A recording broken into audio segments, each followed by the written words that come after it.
사이판 성결교회가 세워진 것이 1995년도로 제가 기억을 합니다. 교단 선교부의 황의정 목사님이라고 제 2년 선배 목사님이 그 봉제 공장들이 사이판에 수십 개가 들어가면서 그 한국인들과 또 조선족 이런 분들이 거기에 봉제 공장에 그 시무를 하시면서 이 봉제 공장에 있는 분들을 전도하기 위해서 황 목사님이 그 사이판에다가 교회를 세웠습니다. 그래서 그 교회 건물은 춘천중앙교회, 지금 원로 목사님이신 윤철중 목사님께서 강신찬 목사님과 부평제일교회 강신찬 목사님과 함께 교회를 세우셨고, 사택은 청주 서원교회에서 사택을 지었습니다. 제가 처음 그 사이판 선결교회에 대한 이야기를 들었던 것이, 선교사님이 차량을 밤에 세워놨는데 차량을 밑에다가 블럭을 세워놓고 바퀴 네 바퀴를 다 뽑아가는 도둑질이 성행한 곳이라고 보고를 하는 것을 그 사이판 선결교회에서 처음 들었습니다. 그런 우여곡절 끝에 사이판 선결교회가 지금까지 잘 견뎌왔는데, 그 미국과 그 FTA 또 그 쿼터제라고 하는 것이 시행이 되면서 이 봉제 공장들이 거기에서 있어야 될 이유가 없기 때문에 그 봉제 공장들이 중국으로 다 이전을 하고 베트남으로 이전을 하면서 거기에 근무하시던 분들이 다 떠나가게 되었습니다. 그래서 지금은 200명 정도가 모이던 교회가 거의 교인들이, 한국인들은 한 두세 분밖에 남지를 않고 지금 그 중국인들과 사이판 현지인들만 조금 남아있는 그런 교회가 되고 말았습니다. 이 교회에 선교사님이 가셔서 사역을 쭉 계속 해오셨는데, 이 선교사님이 캄보디아 신학교 학장으로 가셨고, 또 거기에 중국말을 할 줄 아는 선교사님이 가셔서 이제 사역을 하시고 있는데, 이 사역이 앞으로 어떻게 될런지 저희들이 가서 단기 선교를 하면서 여러 가지를 상황을 봤는데 참 어렵고 힘든 사역이 되겠구나라는 생각을 했습니다. 선교사님이 제시하는 비전과 저희 교회와 제가 생각하는 것하고는 좀 많이 차이가 있어서 조금은 조율할 필요가 있다는 생각을 하고 돌아왔습니다. 그래서 이 한우리 교회에서는 이 단기 선교와 더불어서 이 사이판 선결교회 앞으로 운영에 대해서 어떤 계획을 가지고 운영을 해야 될런지 선교부와 함께 상의를 하고 앞으로 미래를 향한 청사진을 제시를 해야 될 그럴 생각을 가지고 있습니다. 많은 분들이 한국인들에 대해서 좋은 생각을 가지고 있는 것이 사실입니다. 동남아 지역의 베트남이라든지 필리핀이라든지 캄보디아에서의 한국인들의 이미지는 굉장히 좋습니다. 한류 영향 때문인지 몰라도 우리 한국인들이 선교하는 것에 대해서는 굉장히 호감을 가지고 많은 분들이 다가옵니다. 그리고 한국교회가 지금 세계 2위의 선교사 수출국입니다. 가장 많은 선교사를 아직도 보내고 있는 나라는 미국이고, 두 번째로 많은 선교사를 보내고 있는 나라가 우리 대한민국인데, 이 선교사를 보내면서 우리가 톡톡히 장점이라고 할까요? 좋은 영향을 받는 부분이 이 한류라고 하는 것 때문에 우리 한국 교회의 선교가 굉장히 많은 이득을 보고 있는 것은 사실입니다. 그리고 또 반대로 우리가 동남아 지역에 많은 선교팀들이 나가서 선교를 하는 까닭에 한국에 대한 이미지가 많이 좋아져서 한류도 덩달아 시너지 효과를 누리고 있다고 생각을 합니다. 저는 제가 생각할 때 나라가 강해서 선교를 하는 게 아니라 선교를 하는 나라가 강해진다고 생각합니다. 그러기에 우리 한우리 교회는 다른 것은 몰라도 선교에 관련된 비용 지출만큼은 나날이 늘어나고 선교에 관련된 관심은 나날이 높아져 가야 된다고 생각을 합니다. 그래서 이 선교가 우리 한우리 교회를 통해서 더 많이 활성화되고 선교가 더 많이 한우리 교회 때문에 많은 교회들이 도전받았으면 하는 생각이 듭니다. 우리 해선위에서 요 근래에 올해 2018년도 선교사 훈련원 후보생을 뽑았습니다. 저희들이 보통 1년에 10가정의 선교사 후보생을 뽑습니다.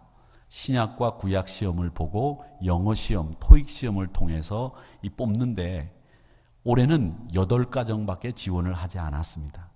또 2가정은 시험에 떨어졌습니다. 그래서 6가정만 선교사가 지원을 해서 6가정만 지금 훈련을 받게 된 상황이 됐습니다.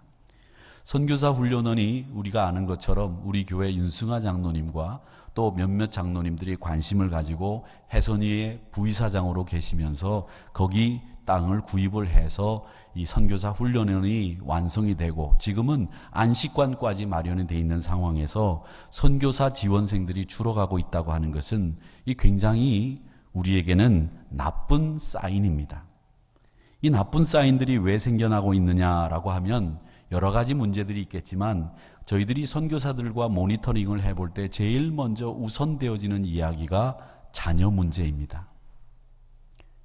이 캄보디아 선교사도 지금 학장으로 가 있는 지금 사이판 선교회 전임 선교사였던 분이 지금 캄보디아 신학교 학장으로 가 있는데 자녀들을 보내기 위해서 자녀들을 학교에 보내기 위해서 이분들이 대도시 이외의 지방으로 들어가기가 어렵다는 겁니다. 이 자녀들을 교육시키기 위해서 어쩔 수 없이 주말 부부가 돼서 현지에 가 있어서도 지방에서 근무하다가 주말에는 올라왔다가 다시 주말에 주중에는 내려가는 이런 일들도 생기면서 자녀 교육과 노후 보장에 대한 문제가 이 선교사들에게 있어서는 가장 큰 문제로 대두되고 있다는 겁니다. 저는 앞으로 우리 한우리교회 성도님들이 선교에 대한 폭넓은 생각을 가지시기를 원하고 있습니다. 그 중에 하나는 우리가 해야 될 일 중에 하나가 뭐냐 하면 지금 외연을 늘려가는 것보다 내연을 튼실하게 만드는 일이 필요합니다. 왜냐하면 지금까지는 교회를 짓고 선교센터를 짓는 일에 집중을 했다면 이제는 조금은 선교사님 한 분 한 분들의 소양과 그분들의 생활을 돌볼 줄 알고 그분들의 선교 여건을 잘 구성해주는 내연, 내실 있는 선교사역을 할 수 있도록 만들어주는 일이 필요하다는 겁니다. 그래서 지금 해외 선교부에서는 교회를 짓는 일에 있어서는 될 수 있는 대로 짓지 못하도록 센터를 질 수 있는 대로 짓지 못하도록 막고 있습니다. 그 일은 센터를 짓는 과정에서 잘못된 이야기들이 들리기도 하고 센터를 짓는 과정에서 현지 법을 잘 모르는 선교사님들이 지은 건물을 고스란히 뺏기기도 하는 일들이 비일비재했기 때문에 그렇습니다. 사실은 말씀을 안 드리지만 우리 교단이 제일 먼저 선교한 곳이 2곳이 있었는데 그것이 러시아와 중국이었습니다. 그런데 중국도 지금 저희들이 지은 이 선교센터와 신학교가 제가 2년에 한 번 정도 가는 그 대사명 신학교 그것도 지금 홍콩 사람들이 거의 대부분 이 운영 실권을 다 가지고 가고 한국 사람들의 영향력이 줄어들고 있기 때문에 뺏길 지경에 왔습니다. 또 하나 러시아에 집중해서 선교센터를 지었고 학교를 저희들이 그 당시만 하더라도 8억 정도를 들여서 지었는데 그것을 러시아 현지법을 몰라서 다 뺏겼습니다. 러시아 정부가 다 가지고 가버린 겁니다. 그것이 우리 교단의 NCC 문제 뭐 여러 가지 복잡한 문제가 있어서 뺏겼지만 이 현지법을 모르는 까닭에 저희들이 잘 지어놓고도 뺏기는 일들이 있어서 지금 선교부에서는 건물 짓는 일이 능사가 아니다 이렇게 이야기를 하고 무엇이 중요하냐 선교사들의 리트릿, 그들의 힐링, 그들의 소양, 함양 이런 것들이 지금 필요하다라고 이야기를 하고 있습니다. 선교사 자녀들의 문제가 제일 많이 대두되는 것 중에 하나가 선교사 자녀들이 정체 혼란성을 겪고 있다는 겁니다. 내가 한국 사람인지 내가 현지 사람인지 그 정체성 때문에 이 아이들이 제대로 교육도 받지 못하고 제대로 언어 습득도 못하고 한국인도 아니고 원주민도 아닌 채로 자라다가 대학을 한국에서 오기도 하지만 가기도 하지만 그렇지 못한 경우에 방황하는 경우들이 참 많이 있습니다. 그래서 이런 정체성의 문제와 자녀 교육에 대한 문제 때문에 선교사들이 점점 더 어려워하고 있기 때문에 우리 교회들이 지금 단기 선교를 갔다 온 이 현지 교회들을 어떻게 관리하고 어떻게 앞으로 우리가 처리를 할 것이냐, 이런 문제에 대해서 고민을 해야 됩니다.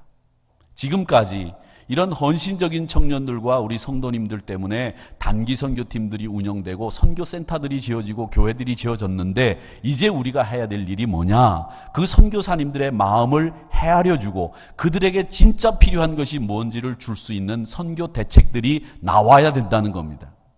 이제는 어느 지역에 선교를 할 거냐, 어느 지역에 선교를 하지 않을 거냐, 이런 것을 결정하는 것으로 교회가 선교하는 것으로 끝나는 것이 아니라, 한우리교회 정도 된다고 한다면 우리가 다녀온 사이판 선교교회 미래를 위해서 같이 고민하고, 같이 우리가 사이판 선교교회를 어떻게 키워나갈 것인지, 부흥시킬 것인지, 그런 문제에 대해서 고민하는 해외 선교부가 되어야 된다고 생각을 합니다.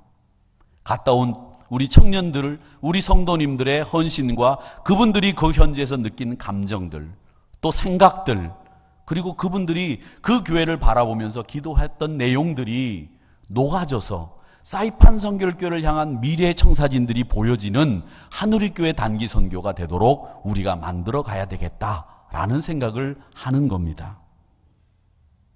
고생 많이 하셨습니다. 열매 맺는 선교를 위해서 조금 더 한 단계 차원 높은 선교를 해나가는 우리 하누리교회가 되기를 바랍니다. 그리고 앞으로 우리 하누리교회가 선교를 제대로 하기 위해서는 선교사님들의 정체성을 분명하게 세워주고, 그들이 선교할 수 있는, 제대로 선교할 수 있는 역량을 키워주는 일과, 또 우리 선교사님들이 그 현지에서 어떻게 현지인들을 향해서 복음을 증거할 수 있는 길을 열 수 있는지, 그걸 고민하면서 도울 때에 그 도움이 진짜 도움이 된다는 겁니다. 마냥 그냥 우리가 금전적인 투자만 해서 되어지는 게 아닌 상태가 되었다라고 하는 것을 우리가 지금 현지 2018년도 선교를 보면서 느끼는 생각입니다. 진정한 선교의 열매를 원하신다면 여러분 기도와 관심을 기울여 주시고, 힘이 생기면 힘껏 도와주시기를 부탁드리겠습니다. 그리고 우리 선교팀들을 한껏 격려해 주시기를 바랍니다. 우리 선교팀들 많이 고생하셨는데 여러분도 보내는 선교사로서 애를 많이 써주셨고 기도해 주시고 후원해 주신 여러분에게 다시 한번 깊은 감사를 드립니다. 아버지 하나님,